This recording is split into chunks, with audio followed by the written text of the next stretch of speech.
Dalton's atomic theory. तो इससे पहले हम पढ़े थे लॉ ऑफ केमिकल कॉम्बिनेशन। उसमें 5 नियम था। ठीक है, कितना नियम था? 5 नियम था। 5 नियम था।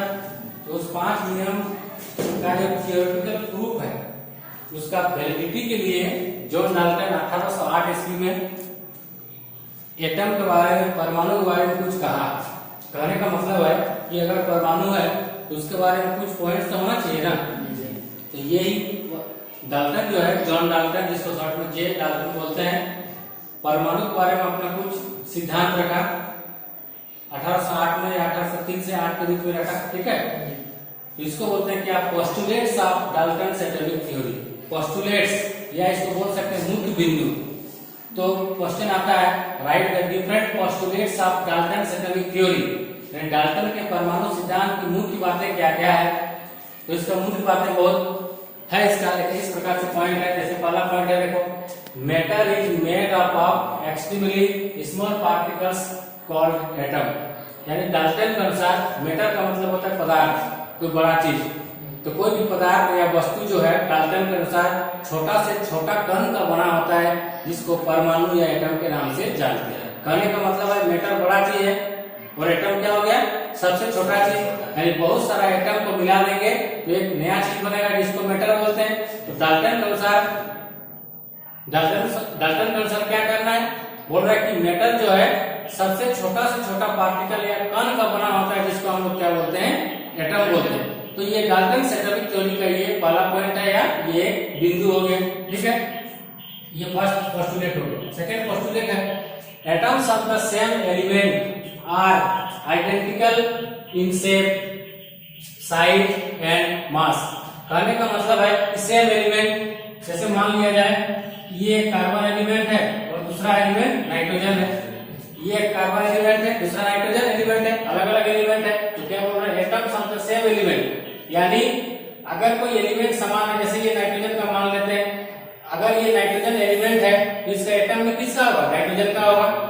अगर ये नाइट्रोजन एलिमेंट है, नाइट्रोजन एक तत्व है, तो एटम, इसका परमाणु भी क्या होगा? नाइट्रोजन का होगा। ये जो नाइट्रोजन का परमाणु होगा, इस परमाणु का शेप मतलब आकृति, इसका साइज मतलब आकार, और इसका जो द्रव्यमान होगा यानी मास होगा वो समान होगा। इसका मतलब ये हो गया कि अगर ये कार्बन है तो ये दूसरा तत्व है, तो इसका परमाणु भी क्या होगा? दूसरा परमाणु होगा।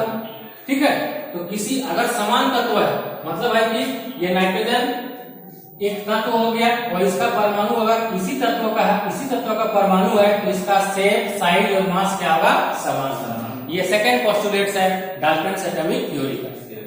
थर्ड पे आते हैं, atoms of different elements are different in their mass, shape, size and chemical properties.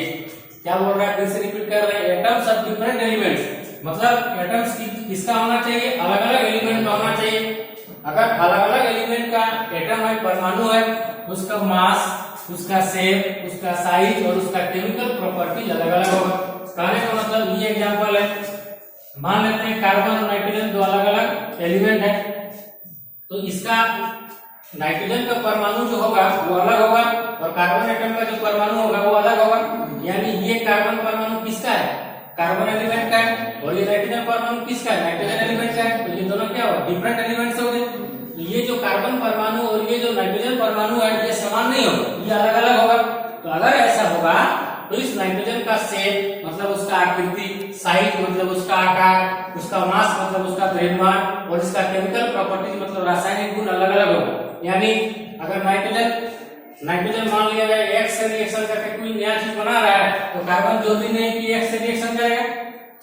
ठीक है, या मान लीजिए कि कार्बन O2 से रिएक्शन कर रहा है तो CO2 बना रहा है। अगर N भी O2 से रिएक्शन कर रहा है तो NO2 बनाएगा, लेकिन उसका नाम तो नाइट्रोजन डाइऑक्साइड क्यों होगा? ये तो कार्बन डाइऑक्साइड है। कार्बन डाइऑक्साइड आग को बुझा देता है, लेकिन नाइट्रोजन डाइऑक्साइड कार्बन आग को तो नहीं बुझाता है, इसलिए उसका केमिकल प्रॉपर्टीज अलग अलग होगा। भले वो कंपाउंड ऑक्साइड मतलब ऑक्साइड ऑफ नाइट्रोजन और ऑक्साइड ऑफ कार्बन बनाएगा। अगर C को O2 से रिएक्शन कराएंगे तो क्या बनेगा? Oxide of carbon. उसी प्रकार अगर हम नाइट्रोजन को ऑक्सीजन से रिएक्शन